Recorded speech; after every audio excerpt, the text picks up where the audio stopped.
Olá e obrigado por se juntar a nós no vídeo de hoje. Só queremos lembrar que você ainda pode ser um membro e ter acesso exclusivo aos nossos vídeos exclusivos para membros. Temos mais de uma dúzia de vídeos na biblioteca e lançamos um novo a cada mês. Os vídeos exclusivos para membros trazem temas variados, alguns até extremos para o YouTube, como 3 serial killers que caçavam crianças, e outras histórias fascinantes, como 3 assassinatos não resolvidos de policiais. Além disso, metade do que arrecadamos ajudará a resolver um caso arquivado. E você ainda tem acesso antecipado aos vídeos, então confira a página de membros hoje. Antes de começarmos o primeiro caso, quero compartilhar algo pessoal. Não sei você, mas sinto que os tempos estão mais difíceis e o dinheiro curto. Não tenho tempo ou energia para fazer horas extras, por isso estou tão feliz por ter encontrado esse novo aplicativo de recompensas de fidelidade, Free Cash, que é o patrocinador de hoje, literalmente vai te pagar para jogar. Free Cash é uma plataforma online incrível e fácil de usar, disponível para Android e iOS, onde você simplesmente clica em um link para baixar um jogo. Os jogos são bem conhecidos e têm ótimas avaliações, e aí você simplesmente ganha dinheiro baixando e jogando esses jogos. Eu adoro relaxar no final do dia, jogando no meu celular ou tablet, e agora ainda ganho um dinheirinho fazendo isso. Eu acho que é a melhor forma de relaxar, porque estou descansando e sendo produtivo ao mesmo tempo. Sem contar que esses jogos são muito divertidos. Pessoalmente, eu adoro jogar Monopoly Go. A jogabilidade é incrível e é difícil parar de jogar. Ah, e eu já falei que estou ganhando dinheiro só por jogar? Por que não experimentar o Free Cash? O rastreamento do app permite que o Free Cash te recompense conforme seu progresso nos jogos. Sacar o dinheiro é simples. Há várias formas de receber, como PayPal, Stay e cartões presente. Fiz algumas compras no app para avançar mais rápido e recebi cashback. Depois, com alguns cliques, o dinheiro foi transferido para minha conta do PayPal. Free Cash é um aplicativo em que você pode confiar. Eles têm 4,7 estrelas, com base em mais de 250 mil avaliações no Trustpilot. Free Cash é gratuito para baixar, e como já mencionei várias vezes, eles te pagam para jogar. Clique no link na descrição ou escaneie o código QR na tela. Você vai ganhar um bônus de $5 só por se cadastrar. Você pode ganhar ainda mais dinheiro indicando um amigo. É só passar para seus amigos e familiares o código de indicação no aplicativo. Só para avisar, dependendo do país em que você mora, a interface pode parecer diferente da minha, mas vai funcionar do mesmo jeito. Ao baixar o Free Cash, você vai ter acesso a jogos incríveis, vai ser pago para jogá-los e ainda vai estar apoiando o Criminally Listed. Queremos agradecer muito ao Free Cash por patrocinar este vídeo. E sem mais demora, aqui está o nosso primeiro caso. Número 3, Kimberly Lewis L. South Lynn é uma pequena cidade em Michigan, cerca de 64 quilômetros a oeste de Detroit. No início dos anos 1980, era lar de cerca de 5.000 pessoas. Isso incluía Kimberly Lewis, de 16 anos L. Ela era a terceira de 4 filhos.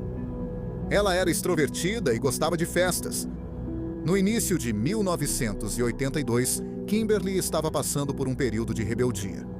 Ela tinha largado a da escola e saía escondida para ver seu namorado, Roberto Brown, sem a permissão dos pais. Foi isso que ela fez, em 20 de março de 1982. Ela pegou carona até a casa de Roberto, em Detroit. Naquela noite, ela começou a voltar para casa, porém, tragicamente, nunca chegou lá. Após 3 semanas e 3 dias, seu corpo recém-falecido foi achado fora de uma trilha em área arborizada do Parque Estadual de Recreação da Ilha do Lago, no distrito de Green Oak, a cerca de 8 quilômetros de onde ela foi vista pela última vez. Ela havia sido agredida sexualmente, espancada e estrangulada. Acredita-se que ela foi estrangulada com um cinto. O patologista não acreditava que ela foi morta imediatamente após ser sequestrada. O corpo dela foi encontrado 3 semanas e 3 dias após seu desaparecimento, mas os patologistas estimaram que ela estava morta há 4 ou 5 dias. A polícia refez os últimos passos de Kimberly antes de ela ser sequestrada. Ela saiu da casa do namorado junto com o irmão mais novo dele. Ele a acompanhou até um cruzamento perto da casa deles, onde Kimberly começou a pedir carona. Ela entrou em um Gremlin azul claro. A polícia encontrou o motorista do Gremlin e ele disse que deixou Kimberly em um cruzamento a alguns quilômetros de sua casa. Isso foi confirmado por um conhecido de Kimberly, que a viu pegando carona na região. Além disso, Kimberly usou um telefone público na região para ligar para 4 pessoas, incluindo sua mãe, e pediu uma carona. No entanto, ninguém pôde buscá-la. A polícia inocentou o namorado dela, o irmão dele e o motorista do Gremlin como suspeitos. A polícia acredita que o sequestro de Kimberly foi um crime de oportunidade. O assassino a encontrou fazendo carona e a pegou. Ele a manteve em algum lugar por quase 3 semanas e depois a matou. A polícia não fazia ideia de quem era o responsável pelo sequestro e assassinato dela. Não demorou muito para o caso esfriar.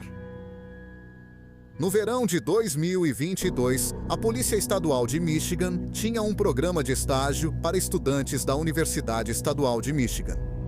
Os estudantes tiveram que analisar arquivos antigos de casos para tentar encontrar pistas. Um dos casos que eles analisaram foi o assassinato de Kimberly Lewis, Ellie, em 2023. Enquanto eles examinavam um arquivo, um nome em uma dica que a polícia recebeu em 1983 chamou a atenção deles. A pessoa que ligou achava que Charles David Shaw, que morava na região, estava agindo de forma suspeita na época do assassinato de Kimberly. Notavelmente, ele havia destruído seu apartamento. A polícia nunca investigou essa pista. Os estudantes conheciam Charles Shaw porque, em fevereiro de 2023, ele foi ligado a outro homicídio, o assassinato de Christina Castelloni, de 19 anos. No nosso vídeo, 3 casos antigos de assassinato resolvidos em 2023. Parte 3, nós abordamos esse caso. Mas aqui vai um breve resumo, quase um ano após o sequestro de Kimberly. Na noite de 19 de março de 1983, Christina estava voltando para casa depois de visitar uma amiga em Redford, Michigan. Redford fica a cerca de 39 quilômetros de South Lyon, onde Kimberly morava. Christina nunca chegou em casa. 10 dias depois que Christina desapareceu, um homem explorando a área de caça Oak Grove State Game, em Deerfield Township, Michigan, encontrou seu corpo parcialmente vestido e sem vida. Ela havia sido agredida sexualmente e estrangulada até a morte. Sempre houve especulações de que a mesma pessoa cometeu ambos os assassinatos. As duas eram adolescentes brancas sequestradas ao voltarem sozinhas para casa, com 364 dias entre os casos. Kimberly foi sequestrada em 20 de março de 1982 e Christina foi raptada em 19 de março de 1983. Foram sequestradas a cerca de 39 quilômetros uma da outra e ambas sofreram abuso sexual. No entanto, a polícia não encontrou nenhuma evidência que provasse que um homem cometeu os 2 assassinatos. Então, em março de 2022, a polícia recebeu uma doação do grupo sem fins lucrativos Season of Justice para testes de DNA e genealogia genética. No caso de Christina, isso levou a Charles David Shaw, que tinha 26 anos na época do assassinato. A família de Shaw relatou que ele sofria de transtornos mentais e dificuldades com sua identidade de gênero. Eles também o chamaram de viciado em sexo. Shaw tinha antecedentes criminais. Em 1973, ele foi preso por arrombamento. 4 anos depois, foi preso por posse de drogas. Em 1981, ele foi preso após tentar sequestrar uma mulher em um estacionamento de fast food. Ele se declarou culpado por uma acusação menor e cumpriu 2 semanas de prisão. Uma semana depois, ele foi preso ao tentar roubar sapatos femininos em uma loja de departamentos. Após o DNA de Shaw ser relacionado ao assassinato de Christina, seu DNA foi inserido no Sistema Integrado de Índices de DNA do FBI, também conhecido como CODIS. Os estagiários investigaram Shaw e confirmaram que ele morava na região de South Lyon. Quando Kimberly foi sequestrada em junho de 2023, a polícia mandou analisar todas as evidências do assassinato de Kimberly. Uma única célula de esperma foi encontrada e, para essa célula, um perfil de DNA foi criado. O perfil foi carregado no CODIS. Em setembro de 2023, 41 anos após o assassinato de Kimberly Lewis L., a Polícia Estadual de Michigan anunciou que o DNA do caso dela foi compatível no CODIS com Charles Shaw e que estavam encerrando o caso de Kimberly. Eles acreditam que Shaw foi o assassino, sem dúvida razoável. Acredita-se que Shaw, desconhecido para Kimberly e Christina, as encontrou enquanto caminhavam sozinhas. Ele as atraiu para o seu veículo e então as violentou sexualmente e as matou. No entanto, Shaw não pode ser acusado de assassinatos. Em 27 de novembro de 1983, cerca de 6 meses após o assassinato de Christina, Charles David Shaw, de 26 anos, foi encontrado morto em sua casa. A causa da morte foi asfixia sexual acidental. A polícia está investigando para ver se Charles David Shaw tinha outras vítimas. Número 2. Kathleen Fulbig. Lá em março de 2018, cobrimos o caso trágico de Kathleen Fulbig no vídeo. 3 casos, com diários perturbadores. Kathleen cresceu sob a sombra da violência. Ela nasceu em junho de 1967, em Nova Gales do Sul, Austrália. 2 semanas antes do Natal de 1968, quando ela tinha 18 meses de idade, seu pai, Thomas, esfaqueou sua mãe, que também se chamava Kathleen, 25 vezes matando-a. Thomas disse que eles haviam discutido porque ele acreditava que Kathleen estava negligenciando o bebê. Com sua mãe morta e seu pai na prisão, a pequena Kathleen tornou-se tutelada pelo Estado. E à medida que crescia, viveu com 2 famílias adotivas. Quando tinha 15 anos, ela começou a viver sozinha. Em 1987, aos 20 anos de idade, Kathleen se casou com Craig Fulbig. Em 1º de fevereiro de 1989, Kathleen deu à luz um filho, a quem deram o nome de Caleb Gibson. Infelizmente, Caleb não era um bebê saudável. Ele foi diagnosticado com lingomalácia, que causava respiração ruidosa, mas o pediatra disse que isso passaria com o tempo. 19 dias após o nascimento de Caleb, Kathleen o encontrou morto em seu berço. A morte dele foi considerada um caso de Síndrome da Morte Súbita Infantil, ou SMSI. 1 ano e meio depois, em 3 de junho de 1990, Kathleen deu à luz outro filho, Patrick Allen David. 4 meses depois, em 18 de outubro de 1990, Kathleen, mais uma vez, encontrou seu filho sem respirar. A reanimação cardiopulmonar foi realizada e Patrick voltou a respirar. Ele foi levado ao hospital. Ele foi diagnosticado com epilepsia e cegueira cortical. Em 18 de outubro de 1991, enquanto Craig estava no trabalho, Kathleen encontrou Patrick, de 8 meses, morto em seu berço. O médico legista acreditava que Patrick morreu em decorrência de uma crise epiléptica. Em 14 de outubro de 1992, Kathleen deu à luz seu terceiro filho, uma filha chamada Sarah Kathleen. 10 meses depois, em 29 de agosto de 1993, Sarah morreu. A causa oficial da morte foi CIDS. Em 7 de agosto de 1997, Kathleen deu à luz o 4º filho do casal, Laura Elizabeth. Ao contrário dos outros 3 filhos, Laura passou do seu primeiro aniversário. Mas, tragicamente, em 27 de fevereiro de 1999, Kathleen mais uma vez encontrou sua filha sem resposta no berço. Laura tinha 19 meses de idade. 19 meses é uma idade avançada para considerar a morte como morte súbita infantil. O médico legista não conseguiu determinar a causa da morte, então foi classificada como indeterminada. Pouco depois da morte de Laura, Craig encontrou um diário escrito por Kathleen. Ele se perturbou com o que achou e levou o diário à polícia. Algumas anotações sugeriam que Kathleen não só estava infeliz com a maternidade, mas também poderia ter causado a morte dos filhos. Por exemplo, em 30 de junho de 1990, a anotação diz, abre aspas, "Este foi o dia em que Patrick Allen David Fullbag nasceu. Tenho sentimentos mistos neste dia. Se eu conseguiria lidar com a maternidade ou se eu iria ficar estressada, como aconteceu da última vez. Muitas vezes me arrependo de Caleb e Patrick, só porque sua vida muda tanto. E talvez eu não seja uma pessoa que goste de mudanças. Mas vamos ver." Fecha aspas.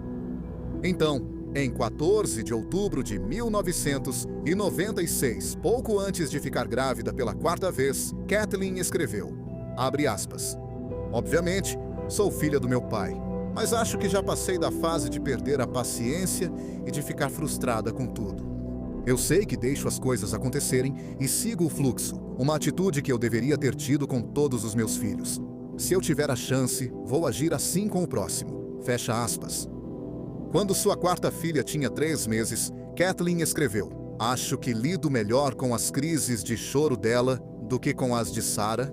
Aprendi que, quando começo a ficar afetada, preciso me afastar e respirar um pouco. Isso me ajuda a lidar e a descobrir como posso ajudar a mim mesma com Sarah. Tudo o que eu queria era que ela ficasse quieta. E um dia, ela ficou." Fecha aspas. 2 anos depois que Craig procurou a polícia para o jornal, Kathleen Fullbag foi acusada de 4 homicídios. Ela foi a julgamento em abril de 2003. A promotoria alegou que ela matou seus 2 filhos e 2 filhas ao longo de 10 anos, sufocando-os. A principal evidência era o diário de Kathleen. A promotoria também destacou que, toda vez que a criança era encontrada inconsciente ou morta, Kathleen estava sozinha com ela ou era quem a encontrava. Kathleen admitiu que não fez mal aos filhos. A defesa destacou a ausência de evidências físicas de assassinato. As causas da morte foram devido a uma convulsão epiléptica de Sid e indeterminadas. Nenhuma delas foi considerada homicídio. A defesa reconheceu que algumas das anotações no diário eram sombrias, mas argumentou que as anotações eram sobre a preocupação de Kathleen em ser uma boa mãe, e não que ela queria machucar seus filhos. O julgamento durou 7 semanas e o júri deliberou por 8 horas. Ela foi condenada por matar seus 3 primeiros filhos e considerada culpada de homicídio culposo pela morte do quarto. Em 2003, ela foi sentenciada a 40 anos de prisão, sem chance de liberdade condicional por 30 anos. Em 2005, o tribunal reduziu a sentença para 30 anos, com mínimo de 25 anos sem liberdade condicional. Kathleen Fullbag sempre afirmou ser inocente e que não matou nenhum de seus filhos. Em 2015, uma petição oficial foi enviada ao governador de Nova Gales do Sul pedindo uma revisão oficial do caso. Vários dos principais médicos legistas analisaram os laudos de autópsia. Como os legistas originais, eles não acharam nenhuma evidência de sufocamento ou homicídio nas mortes das crianças. Um psiquiatra também analisou o diário de Kathleen. Ele disse que as passagens sombrias poderiam ser explicadas como culpa por ter perdido os outros filhos e medo de que ela pudesse perder mais uma criança. Encerramos nosso segmento sobre Kathleen Fullbag dizendo o seguinte: o caso de Kathleen Fullbag nos deixa com 2 possibilidades. Kathleen Fullbag é um monstro que matou 4 de seus próprios bebês. Ou ela é uma mãe que sofreu uma perda tremenda de 4 filhos e foi injustamente presa por quase 18 anos por causa dessas mortes devastadoras. Quase 1 ano e meio depois que seu vídeo foi ao ar, em agosto de 2019, o governo de Nova Gales do Sul concedeu uma investigação. Em março de 2020, houve uma audiência que durou 1 semana. Um ex-juiz que presidiu o caso concluiu que não havia dúvida razoável quanto à culpa de Kathleen. Então, ela permaneceu na prisão. 2 anos depois, em fevereiro de 2021, Kathleen apresentou um pedido de revisão da investigação. No mês seguinte, o governador de Nova Gales do Sul recebeu uma petição para perdoar Kathleen. 90 profissionais de saúde e cientistas assinaram a petição. Descobriu-se que não só não havia provas de que um homicídio havia sido cometido, mas também havia evidências de que pelo menos 2 das crianças haviam morrido de causas naturais. Ambas as meninas tinham uma mutação genética rara no gene COM2. O gene COM2 é um dos genes que produz a quimogilina, uma proteína minúscula, mas extremamente importante, que ajuda a controlar a sinalização de cálcio dentro das células. Os sinais de cálcio regulam muitas funções do corpo, mas são especialmente críticos no coração, onde controlam como as células musculares se contraem e mantêm um ritmo constante. Essa mutação está ligada a arritmias cardíacas súbitas, que podem causar mortes repentinas em bebês e crianças, especialmente durante doenças. Os meninos também tinham problemas de saúde. Caleb tinha lingomoratia e Patrick tinha epilepsia. 1 ano e meio depois, o governador de Nova Gales do Sul ordenou outra investigação. Quase 7 meses depois, em junho de 2023, o juiz que revisou o caso divulgou suas conclusões. Ele concluiu que havia dúvida razoável no caso. Notavelmente, não havia evidências de que as crianças foram sufocadas ou asfixiadas. Além disso, havia explicações médicas para todas as mortes.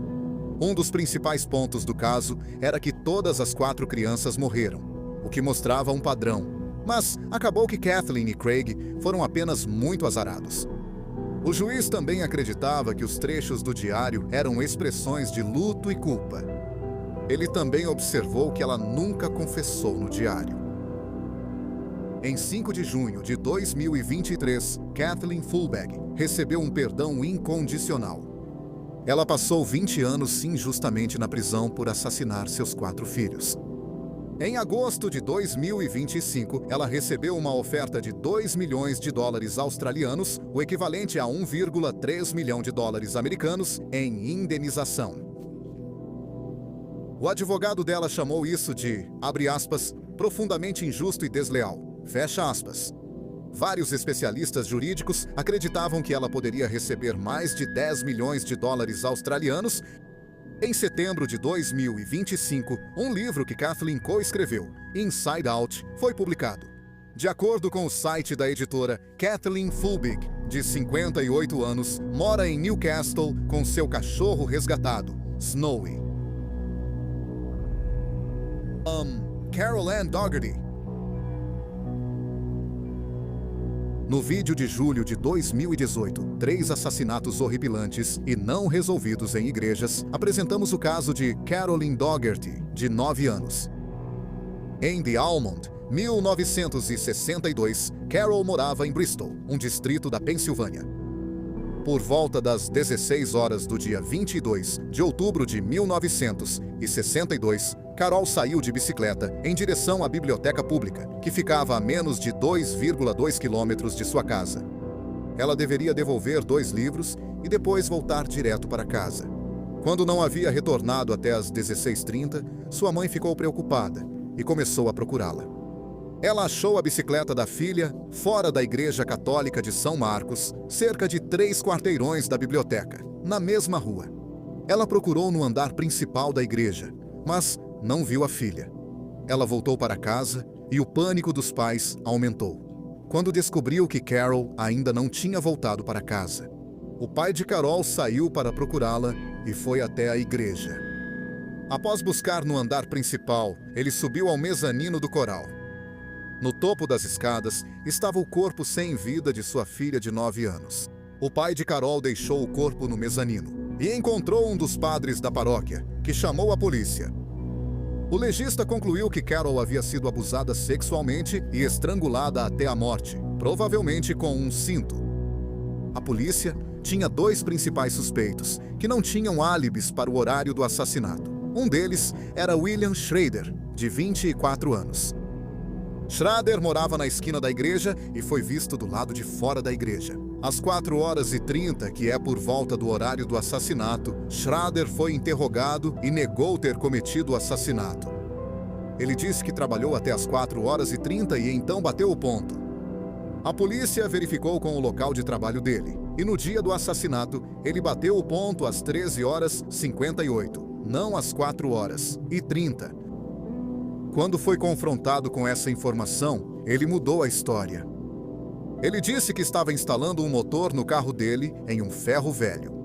O dono do ferro velho foi entrevistado e não se lembrava de ter visto Schrader lá. Schrader fez um teste do polígrafo e passou. Ele não foi acusado em Moody State em janeiro de 1963, cerca de 4 meses após o assassinato.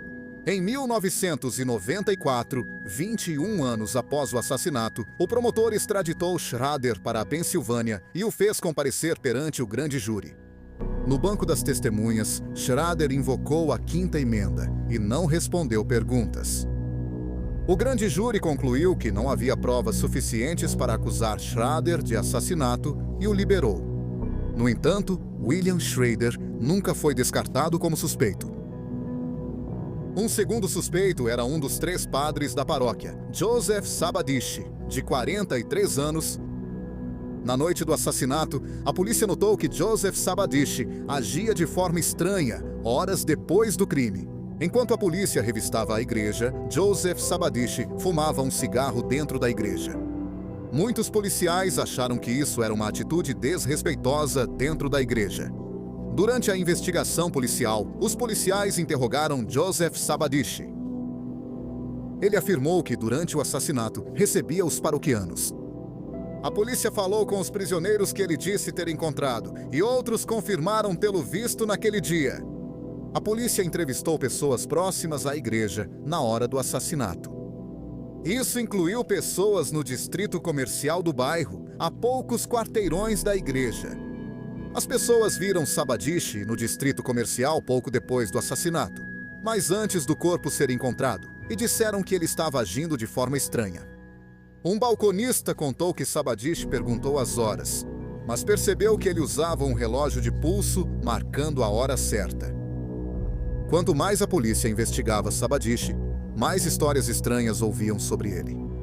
Uma mulher casada que mora no interior da Pensilvânia disse que, quando Sabadish era o padre da paróquia dela, eles eram conhecidos. Depois, ele começou a ligar para ela e dizer coisas de teor sexual, incluindo que queria abusar sexualmente dela. O marido dela gravou uma dessas ligações e entregou a gravação ao chefe de polícia de Bristol. Sabadish negou ter feito as ligações telefônicas. Durante a revista dos pertences de Sabadish, a polícia achou um recibo de uma loja de lingerie em um bairro próximo a Bristol. A polícia foi até a loja de lingerie e mostrou ao proprietário uma fotografia de Sabadish. Ela o reconheceu e disse que ele era um cliente frequente que comprava coisas para a esposa. O pai de Carol, Frank, acreditava que Sabadish e os outros 2 clérigos da igreja agiam de forma estranha. Após o assassinato, Frank disse que se sentiu rejeitado pela igreja. Outro padre da paróquia procurou ele ou sua esposa para confortá-los. Ele disse que, quando conversava com Sabadish, Sabadish não olhava nos olhos dele. Então, um dia, Frank estava no confessionário com Sabadish. Frank disse que perguntou a Sabadish se estava errado em supor que um padre matou sua filha. Sabadish supostamente saiu do confessionário sem dizer uma palavra. Quando o monsenhor da diocese descobriu que Sabadish estava sendo investigado, ele ficou furioso. Isso levou o monsenhor a confrontar o chefe de polícia no centro comercial do distrito.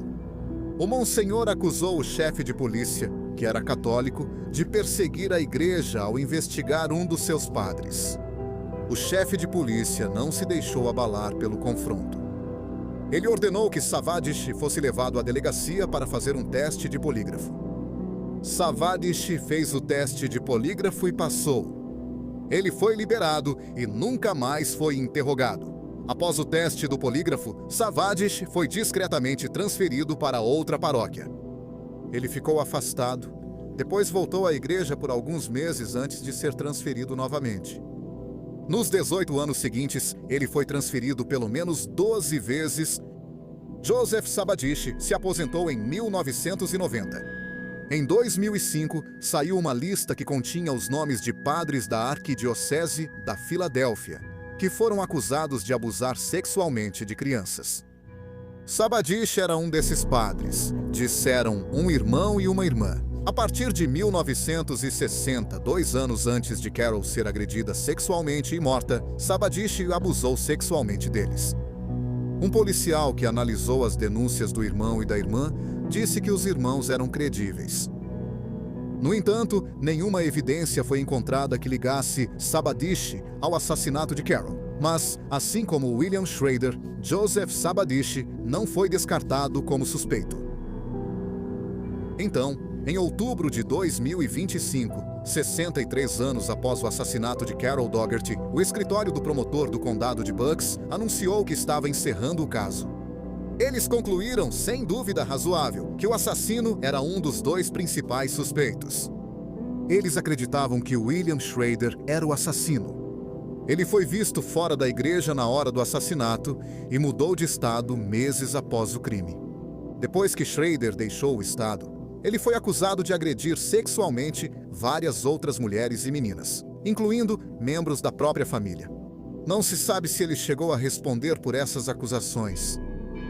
Em outubro de 1970, Schrader morava em Hammond, Louisiana, com sua esposa, Audrey, e sua enteada, Elizabeth. Na noite de 31 de outubro de 1980, sua enteada recebeu uma amiga para dormir em casa, Catherine Smith, de 12 anos. Durante a noite, a casa pegou fogo. Catherine Smith, de 12 anos, morreu. Sua enteada, Elizabeth, sofreu danos cerebrais permanentes. Sua esposa, Audrey, foi levada ao hospital, mas não sofreu nenhum ferimento permanente. Schrader não sofreu ferimentos na ocasião. Nenhuma acusação foi feita. O caso foi reaberto em 1985 após denúncia à polícia de que o incêndio foi intencional. A polícia e peritos dos bombeiros investigaram e constataram que foi incêndio criminoso. Em setembro de 1985, Schrader foi preso pelo assassinato de Catherine Smith. Ele foi a julgamento em junho de 1986. Schrader foi absolvido do assassinato, mas condenado por homicídio culposo. Ele foi condenado a até 21 anos de trabalhos forçados. O histórico criminal de Schrader não foi a única coisa que o incriminou. Ele também confessou ao seu enteado. A polícia entrevistou seu enteado em 2024 e ele disse a eles, em 2 ocasiões diferentes, que seu padrasto havia confessado o assassinato.